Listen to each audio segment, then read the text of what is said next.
What is up, everybody? Welcome back to another video. And in today's video, we are going to be discussing the Detroit Lions future. Just a quick little sneak peek at the Lions future before we start talking about the Washington football team today. See, I almost said it. The Washington football team today, and we start to take a look at our Sunday matchup. I just want to take a little sneak peek of what the future could look like. And how ironic it is that the Lions future will ultimately, in my opinion, rest on Matthew Stafford's back. I'm over here fighting the whole team by myself, bro. By myself.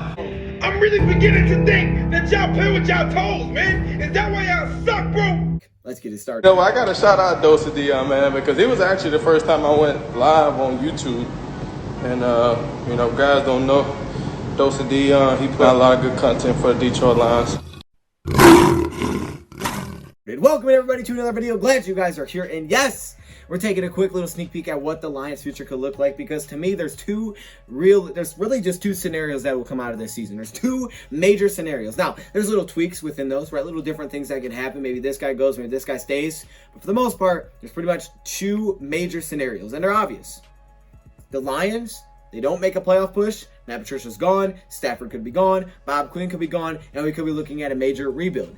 The other scenario is the Lions do make a playoff push, Matt Patricia keeps his job, Bob Quinn keeps his job, and maybe Stafford stays. That's the other scenario. Those are the two major scenarios with tweaks in there. Maybe Quinn stays if they're bad. There's a couple little different things that you could touch on, but it's pretty simple that it's really going to rely on Matthew Stafford being that guy for us in the final 8 games to basically save Matt Patricia's job and potentially save his job in Detroit. Let's not say, hey, if the Lions, they fall apart in Detroit with Stafford, he won't go play somewhere else. He'll play somewhere else if he wants to. But to play in Detroit, if he really wants to finish his career in Detroit, it honestly could come down to whether or not he can make this thing work in the final 8 games. Now, I hate to do this. I really hate to say that it's going to rest on Matthew Stafford's back, because we've been saying this for a long time, and that's been the case for a long time, because we have not put a good team around him. We have not done it. And this is why so many people want him to go to a contender, because we have not done it. Not at all consistently. So I hate to say it, and that's why I say it's ironic, because that's been the case for a long time. If we've ridden Matthew Stafford, if we've rode on his back, he's tried to carry us to places, he's carried us to some playoff appearances. But now we're looking at it saying, okay, Matt Patricia's future, your future, and potentially the future of this entire organization could rest in your hands in this final 8 games. It sounds nuts. It does, but it's kind of the truth. Now, this isn't me saying that, hey, Stafford, you've been bad, you're the reason we're bad. That's completely not what I'm saying. Stafford actually needs some help. And where he needs help is honestly the players that you would expect he'd be getting help from. Let's touch on a few things. First off, drops. We have the most drops in the league. We drop over 7% of the passes thrown to us. Those aren't missed passes. Those are drops. Hit your hand, you dropped it. The most in the league. 7%, that's not okay. We have 19 drops, guys. 19 in 8 games. Does that sound good to you? One of those drops cost us a game. Now, I'm not trying to go back to that, but I'm just pointing out the importance of it. We've seen some big drops. Last week, we saw big drops. We've seen Galladay, Amendola, Swift. They're all dropping passes. That needs to be better. He's also under way more pressure than he was last season. 23% of his dropbacks, he's under pressure. 23%. He's been sacked 21 times in 8 games. Some of that's him trying to do too much, and I think early in the season, he was trying to do too much. I'm going with that completely. But it really will rely on Matthew Stafford. Now, here's why I say that. Under Matt Patricia, the Detroit Lions have improved in some areas so far this season. Just a little bit during the season, things like that. But they haven't improved enough as a team to win games without Matthew Stafford playing very well. And that's been the case really since he's came in the league, aside from 2014. The case against Matt Patricia is this. This is my case against Matt Patricia. Assuming that the Lions can somehow make this playoff push and he's able to stay for another year, and he reaches the requirements of being a playoff contender, and they're like, you know what, we'll decide to keep him. Here's the case against Matt Patricia.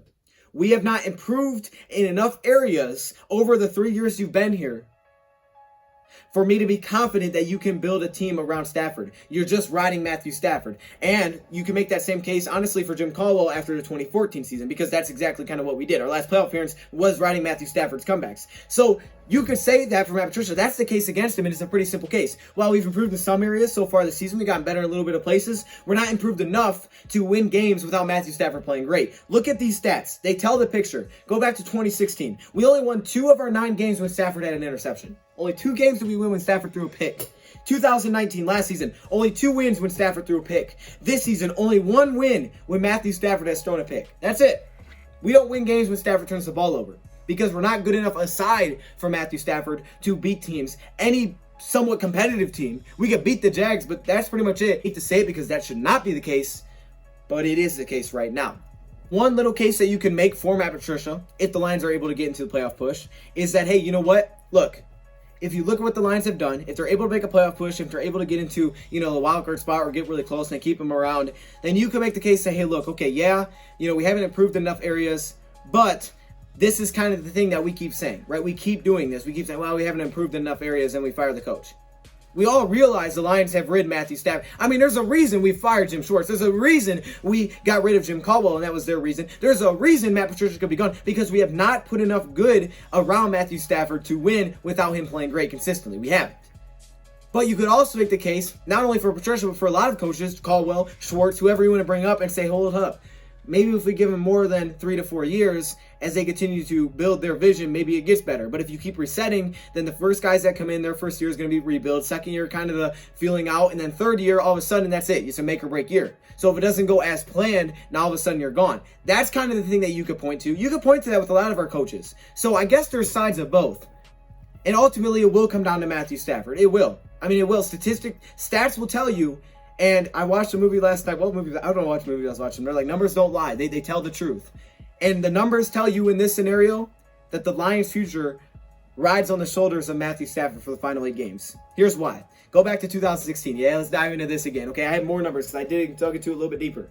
If you look at our 2016 stats against our 2020 stats as a team, aside from Stafford, you can see that aside from our passing stats, we are very similar in almost every single category. Some better in 2020, some better in 2016, but everywhere across the board, it's very, very close. And again, we've only played 8 games, so some of these will level themselves out. We have to see when the season's all said and done. But you can see how similar we are. That's a playoff team versus a 3-5 team. Because that's what the Lions were in 9-7. They weren't a great team. They were a below average team that Matthew Stafford pulled out magic enough times for them to make it to the playoffs. That's why they backed into the playoffs at 9-7. That's why they were 9-4, but when they had the really good teams at the end, they couldn't beat them. Because Matthew Stafford's dealing with injury, they couldn't beat those teams. They weren't good enough to beat those teams. That's why they lost to Seattle 26-6. They weren't a good enough team. They couldn't run the ball, right? You can't run the ball and you're going to Seattle in the playoffs. Yeah, that's going to be a problem. That's a big problem.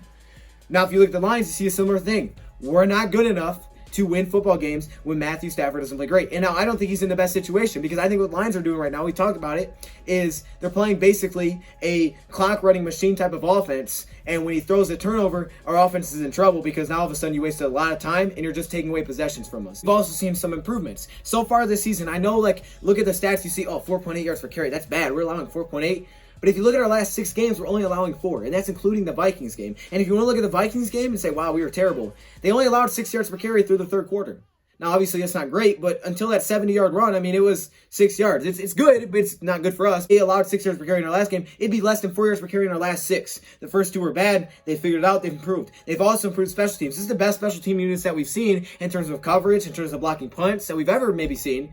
But a problem aside from that is we can't make field goals now. So these guys that you've relied upon to really bail you out in the last couple years, Matt Prater, Matthew Stafford, they just have a few more mistakes here and there, and all of a sudden we can't come back. We are seeing that we're not able to finish off games. We get drops. Swift drops a touchdown, 19 drops on the season. These little things are really killing the Lions, because they don't have enough margin for error to say, hey, look, you know what? We made a couple mistakes, but we'll still find a way to pull it out. They don't have that. They don't got that right now, especially with the offense they're playing. They just don't have it. You can't do that. It does ride on Matthew Stafford. And even though he's not in the best situation, and even though his players need to help him out, it's on Stafford. I'm not saying it's Stafford's fault we're losing. I'm saying the future of the organization could ride on what Matthew Stafford does these last 8 games, because that statistically will decide where the Lions finish. If you look at Stafford and Patricia together in the last few years, they're 4-2-1 against teams below 500. We have 4 games left under 500.